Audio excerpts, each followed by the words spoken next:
এদেশের প্রত্যেকটা মিল ইন্ডাস্ট্রির লোক, প্রত্যেকটা বড় লোক কৃষকের রক্ত চুষে খেতে চায়। 10 লাখ টাকার দলিলের জায়গা নিয়ে 20,000 30,000 কৃষি ব্যাংক থেকে লোন দেয়, অথচ একজন ব্যবসায়ীকে টাকা নাই 2 কোটি টাকা তারে দিয়ে দিছে 20 কোটি। গভর্নমেন্টের উচিত একটা মিলারের 2 কোটি টাকা নাই, তাকে 10 কোটি টাকা লোন দেয়।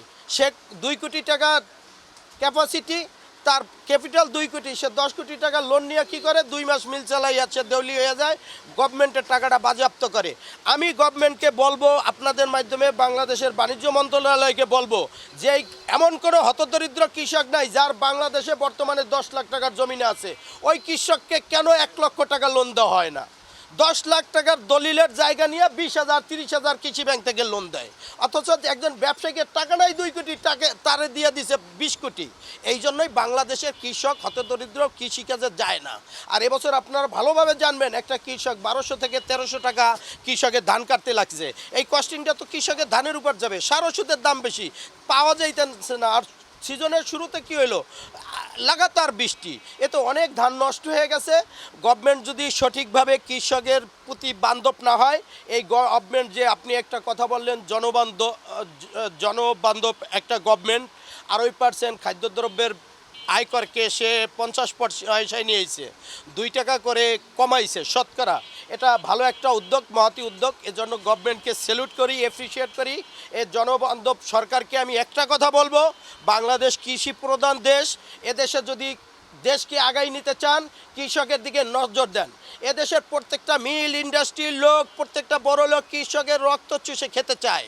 আপনি কৃষককে আপনি লোন দেন, যার 50 লাখ টাকা আছে তাকে 10 লক্ষ টাকা দেন, সে তো ওই 10 লক্ষ টাকা স্বল্প মূল্যে গভর্নমেন্টের লোন দিয়ে টাকাটাও দিতে পারবে, ফসল উৎপাদন করতে পারবে। আমরা এই দেশ থেকে সোনার বাংলাদেশ যদি হয়ে থাকে, জিয়াউর রহমান সোনালী আজ দিয়া এটাকে সোনার বাংলাদেশ বলছিল, আমাদের এই সোনার বাংলাদেশ থেকে আমরা কেন ইন্ডিয়ার থেকে আমরা ইম্পোর্ট করতে যাব? আমরা এক্সপোর্ট করব। ওয়ার্ল্ডের ভিতরে বেস্ট চিনিগুড়া হয়েছে 34-এর চিনিগুড়া, যেটা এবছর এক্সপোর্ট হইতে আছে।